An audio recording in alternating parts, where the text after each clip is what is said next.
जैन दर्शन में वर्तमान अवसर्पिणी काल के 8वें तीर्थंकर भगवान चंद्र प्रभु के समवशरण की रचना और नंगानंग कुमारों सहित अनेकों मुनियों की निर्वाण स्थली के रूप में प्रतिष्ठित प्राचीन सुवर्णगिरी वर्तमान में सिद्धक्षेत्र सोनागिर के नाम से विश्व विख्यात है।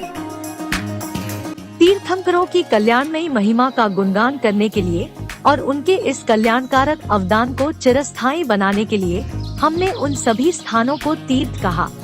जहाँ जहाँ उन्होंने तप की अग्नि से कर्मों का दहन किया, वह स्थान पावन बन गया। जहाँ उन्हें बोधि ज्ञान की प्राप्ति हुई, उस स्थान की वंदना हमारे जीवन का सर्वोच्च लक्ष्य बन गया।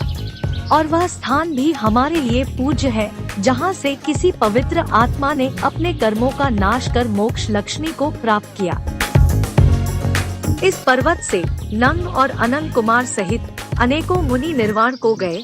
अष्टम तीर्थंकर चंद्र प्रभु भगवान का दिव्य विभूतिमय समवशरण भी इस पवित्र पावन धाम पर आया था। इसीलिए यह पवित्र भूमि जैनों की ही नहीं, जन जन की पूजनीय बन गई है। प्राचीन जैन साहित्य में वर्तमान सोनागिर के लिए श्रमणगिरी, स्वर्णगिरी, सोनागिर आदि शब्द मिलते हैं। जिस पवित्र भूमि के किसी विशिष्ट अतिशय ने तीर्थंकर और मुमुक्षुओं को अपनी ओर आकर्षित किया, श्रद्धालुओं को अधिक श्रद्धायुक्त बनाया या धर्म प्रभावना के चमत्कारों से चमत्कृत होकर जन जन श्रद्धालु बन गए, वह भूमि भी कम पवित्र नहीं होती। इसीलिए यह भूमि अतिशय क्षेत्र और सिद्ध क्षेत्र के रूप में हमारी श्रद्धा का स्थान बनी। मंदिर क्रमांक 67 तीर्थंकर महावीर प्रभु को समर्पित पूर्वाभिमुखी इस मंदिर में कायोत्सर्ग मुद्रा में अति प्राचीन शैली में निर्मित 19वीं शताब्दी की प्रतिमा जी विराजमान है।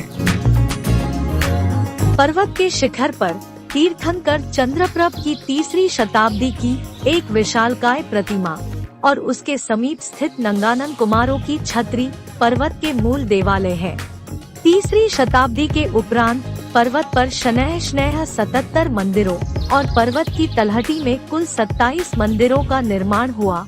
इस दौरान तीर्थंकरों एवं विभिन्न मुनि महाराजों को समर्पित चरण युगल युक्त छत्रियां भी अस्तित्व में आईं। पर्वत एवं उसकी तलहटी में धार्मिक निर्माण कार्य अद्यतन जारी है। इस समग्र निर्माण कार्य में दतिया रियासत का धर्म सहिष्णु राज्याश्रय, भट्टारकों एवं मुनि महाराजों की प्रबल प्रेरणा, श्रेष्ठियों एवं संघपतियों का उदार मना अर्थ अर्पण, शिल्पियों का कुशल परिश्रम एवं निपुणता और श्रावकों की अगाध श्रद्धा माध्यम बनी। पर्वत के सभी मंदिर वर्तमान में सफेद रंग से सराबोर होते जा रहे हैं और इसी कारण इस पर्वत की स्वर्णमय आभा दूर से ही दृष्टि गोचर होकर मन को भाव विभोर कर देती है। मंदिर क्रमांक 68 तीर्थंकर महावीर प्रभु को समर्पित पूर्वाभिमुखी इस मंदिर की वास्तु योजना में बड़े वर्गाकार कक्ष का प्रावधान हुआ है। गर्भगृह में महावीर प्रभु विराजमान है। प्रशस्ति अंकन में वैशाख वदी 15 शुक्रवार संवत 1205 यानी सन 1148 की तिथि और पद्म नंदी देव का उल्लेख हुआ है। मौर्य राजवंश के समय यह क्षेत्र उनके अधीन रहा था, क्योंकि मौर्य काल में सोनागिर के समीपस्थ दतिया जिले में स्थित गुर्जर और ग्वालियर जिले में स्थित पवाया प्राचीन पद्मावती महत्वपूर्ण स्थल रहे थे। सोनागिर के समीप बड़ौनी से प्रारंभिक ऐतिहासिक काल से लेकर गुप्त काल और उसके बाद तक की अनेकों महत्वपूर्ण पुरासामग्री प्राप्त हुई है।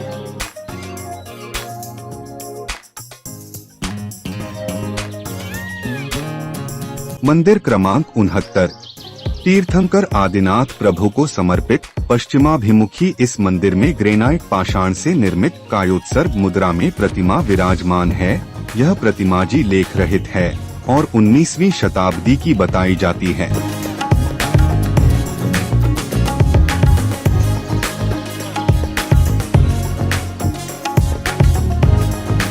मौर्य काल के उपरांत यह क्षेत्र क्रमशः शुंग, कुषाण, नाग, गुप्त, हूण, पुष्यभूति राजवंश के अधीन रहा। पूर्व मध्यकाल में यह क्षेत्र क्रमशः गुर्जर, प्रतिहार, कच्छप घात, तोमर राजवंश के अंतर्गत रहा। आधुनिक काल में यह क्षेत्र सिंधिया राजवंश, तदुपरांत ओरछा की बुंदेल रियासत और तत्पश्चात दतिया रियासत के अंतर्गत रहा। दतिया में अपनी रियासत की स्थापना राजा भगवान राव ने 20 अक्टूबर सन 1626 में की थी, जो ओरछा छोड़कर दतिया में आ बसे थे। राजा भगवान राव मुगलों के अधीन थे और उनके कई युद्ध अभियानों में भी उन्होंने महत्वपूर्ण भूमिका निभाई थी, जिसके फलस्वरूप उन्हें भांडेर परगना का नियंत्रण भी दे दिया गया था। सोनागिर के विकास में दतिया रियासत का महत्वपूर्ण योगदान रहा था। सोनागिर से विदित कई अभिलेखों से ज्ञात होता है कि यहाँ के भट्टारकों की प्रेरणा से इस रियासत के राजाओं ने सोनागिर में कई मंदिरों का निर्माण करवाया था। सोनागिर के प्रति इन राजाओं का रुख हमेशा धर्म सहिष्णु रहा था। बुंदेलखंड की भूमि सदैव पुण्य भूमि रही है। यहाँ की जनता सदैव धर्म प्रिय रही है। इसी कारण 8वें तीर्थंकर भगवान चंद्र प्रभु का समव शरण यहाँ अनेकों बार आया और कोटि कोटि मुनीश्वरों ने धर्मोपदेश श्रवण कर ज्ञानेश्वरी दीक्षा धारण कर तपश्चरण किया और निर्वाण पद प्राप्त किया। उनकी चरण रज से इस क्षेत्र का कण कण पवित्र हो गया है। तीर्थंकर चंद्र प्रभु के समव शरण में ही इस सोनागिर क्षेत्र पर नंद कुमार अनंत कुमार ने अनेक राजाओं के साथ ज्ञानेश्वरी दीक्षा ली और कठिन तपस्या करके इसी क्षेत्र से निर्वाण प्राप्त किया। यह क्षेत्र सिद्ध क्षेत्र के ही रूप में नहीं बल्कि सिद्धों की नगरी के रूप में पूजित है। यहाँ स्थित इस बड़ी शिला पर पत्थर से प्रहार करने पर यह बजने लगती है, इस कारण इसे बाजनी शिला कहा गया। इस संदर्भ में कथा है कि एक मुनिराज यहाँ तपस्या कर रहे थे। यह शिला उनके सिर पर गिर पड़ी और उनका सर पत्थर में धंस गया और शिला वहीं स्थिर हो गई और उसमें सिर के बराबर का गड्ढा हो गया। अलौकिक सौंदर्य से घिरा हुआ सोनागिर तीर्थ क्षेत्र श्रावकों को ही नहीं बल्कि देवों को भी अपनी ओर आकर्षित करता है। यही कारण है जो आए दिन यहाँ देवकृत अतिशय होते ही रहते हैं। यहाँ स्थित गुफा वर्तमान में रिक्त है। उसमें चरण युगल बने हुए हैं। वस्तुतः एक बड़ी शिला को चारों ओर से दीवार से घेरकर उसे गुफा का रूप दे दिया गया है। इसमें एक संकीर्ण प्रवेश द्वार भी बना हुआ है।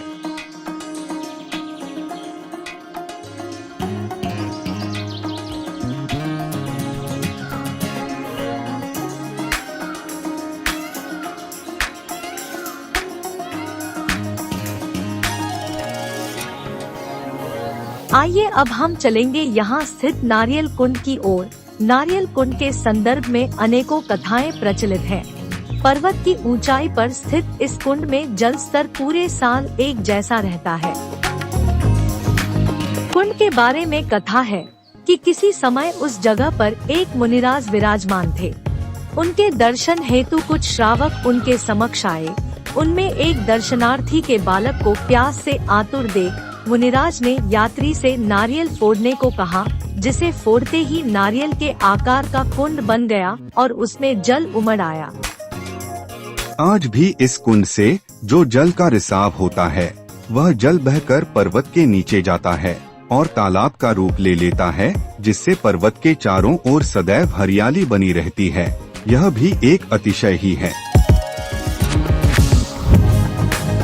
एक किंवदंती यह भी है कि पुत्र की कामना करने वाले यदि मनोयोग पूर्वक तीर्थंकर चंद्रप्रभ का ध्यान कर एक बादाम इस कुंड में डाले और वह बादाम ऊपर तैरने लगे तो अवश्य ही पुत्र लाभ होगा।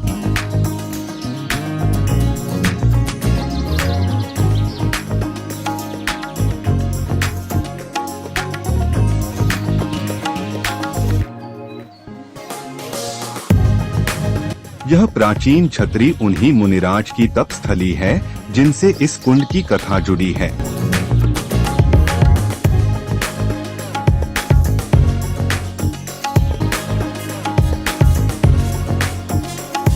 आइए अब हम चलेंगे मंदिर क्रमांक 70 की ओर। सोने के विशाल भंडार को अपने में समाहित किए यहाँ की बड़ी बड़ी पर्वतीय शिलाएं आपको अलौकिक एहसास कराती है।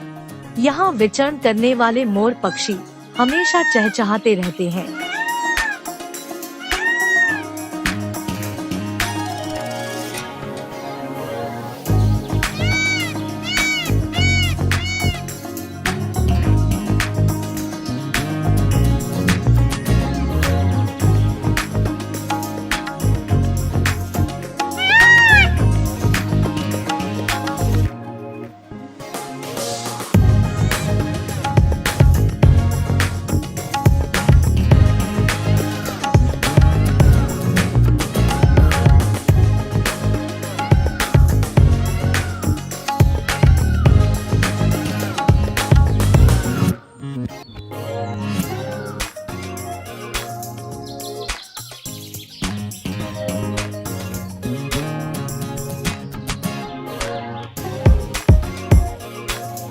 मंदिर क्रमांक 70 तीर्थंकर पार्श्वनाथ प्रभु को समर्पित पूर्वाभिमुखी इस मंदिर के गर्भगृह में ग्रेनाइट पाषाण से निर्मित 7 सर्पफलों की छत्रावली से शोभित कायोत्सर्ग मुद्रा में प्रतिमा विराजमान है। यह प्रतिमाजी लेख रहित है और 19वीं शताब्दी की बताई जाती है।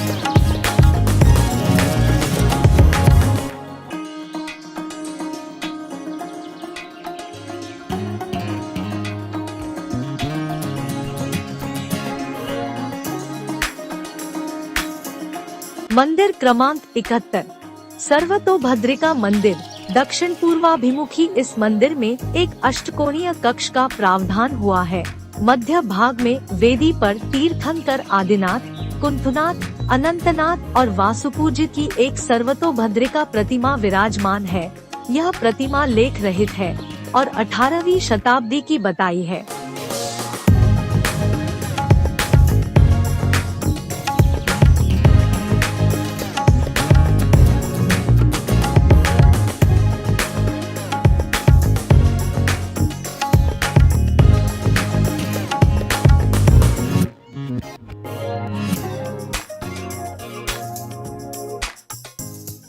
मंदिर क्रमांक 72 तीर्थंकर पार्श्वनाथ प्रभु को समर्पित पूर्वाभिमुखी इस मंदिर के गर्भगृह में कायोत्सर्ग मुद्रा में प्रतिमा विराजमान है, जिनकी प्रतिष्ठा चंदेरी नगर के श्री सभा सिंह ने परिवारजनों सहित सन 1827 में करवाई थी।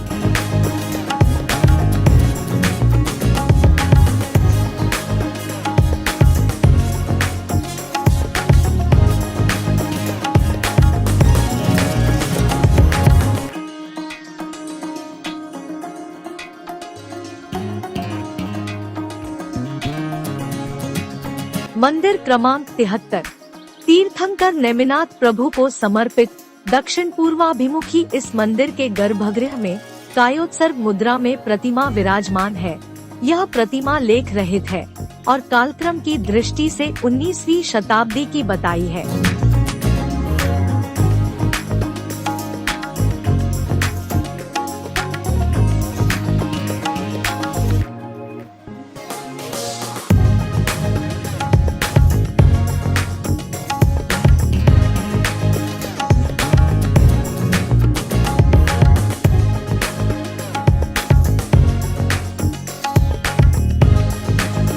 मंदिर क्रमांक 74 मूल नायक महावीर प्रभु को समर्पित इस मंदिर में कई कक्ष निर्मित हैं, जिनमें कुल 10 वेदियां बनी हुई हैं।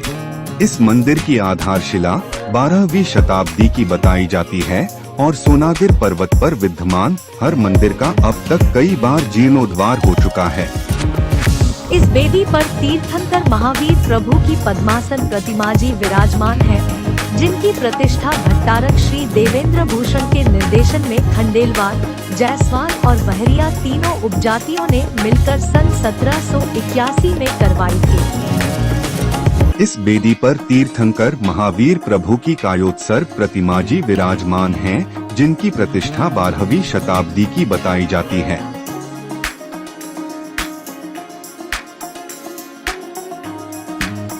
इस वेदी पर कृष्ण वर्ण के पाषाण से निर्मित तीर्थंकर पार्श्व प्रभु की पद्मासन प्रतिमा जी विराजमान है, जिनकी प्रतिष्ठा सन 1987 में हुई। इस वेदी पर तीर्थंकर पार्श्व प्रभु की सन 1987 में प्रतिष्ठित प्रतिमा जी विराजित हैं।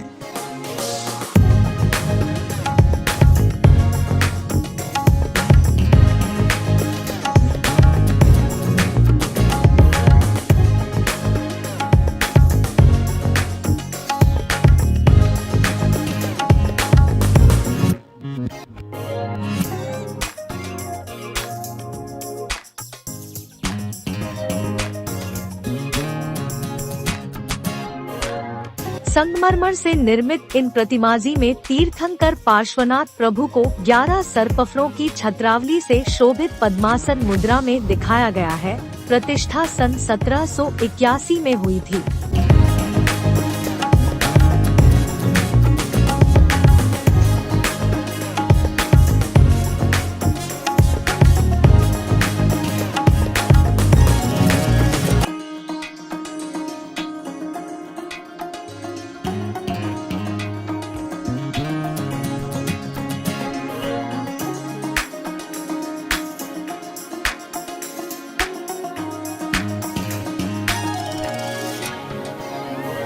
इस वेदी पर तीर्थंकर शांतिनाथ प्रभु की पद्मासन मुद्रा में प्रतिमा जी विराजित हैं, जिनकी प्रतिष्ठा सन 1964 में हुई थी।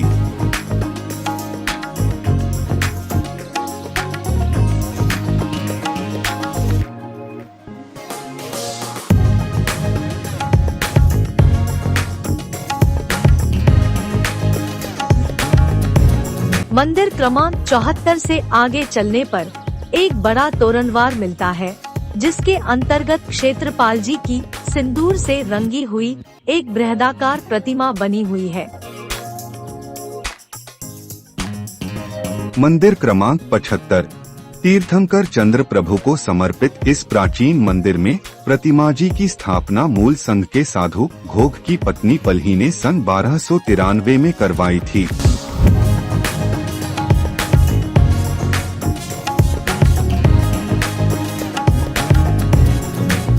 मंदिर क्रमांक 76 इस मंदिर का निर्माण चंदेरी नगर के श्रेष्ठी चौधरी श्री सभा सिंह ने करवाया था, इसलिए इसे चंदेरी वालों का मंदिर भी कहा जाता है। मूल नायक के रूप में तीर्थंकर चंद्र प्रभु की कायोत्सर्ग मुद्रा में साथ ही आदि प्रभु और महावीर स्वामी की पद्मासन प्रतिमाएं विराजित है। सभी की प्रतिष्ठा सन 1827 में हुई। गर्भगृह की आंतरिक दीवारों में छोटे छोटे आले बने हुए हैं। इनमें से 5 आलों में 5 प्रतिमाएं विराजित हैं, जो 12वीं शताब्दी की बताई जाती है।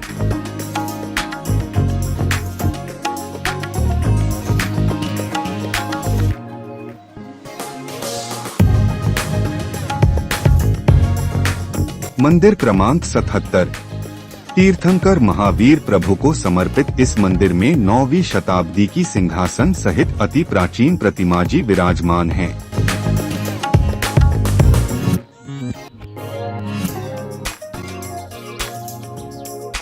मंदिर क्रमांक 77 के सम्मुख एक छतरी बनी हुई है, जिसमें बलुआ पाषाण से निर्मित एक शिलापट पर चरण युगल अंकित है। सन 1833 में इनकी प्रतिष्ठा का उल्लेख हुआ है।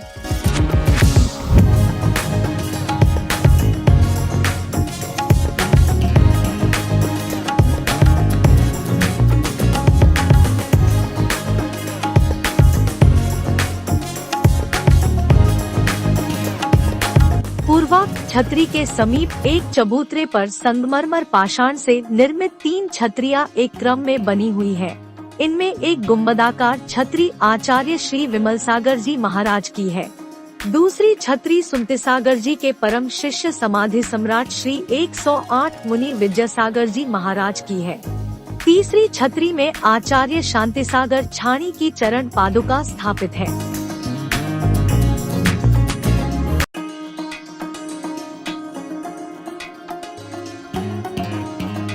सोनागिर स्टोरी के प्रथम 4 भागों में पर्वत पर स्थित 77 मंदिरों की वंदना पूर्ण हुई। अब अगले भागों में हम आपको सोनागिर तलहटी पर विद्यमान 28 जिन मंदिरों के दर्शन और सोनागिर पर्वत की संपूर्ण परिक्रमा करवाएंगे। आप चैनल पर बने रहिएगा और आपके सुझाव से हमें जरूर अवगत कराइएगा, ताकि हम और अच्छे वीडियो आपके समक्ष प्रस्तुत करते रहें।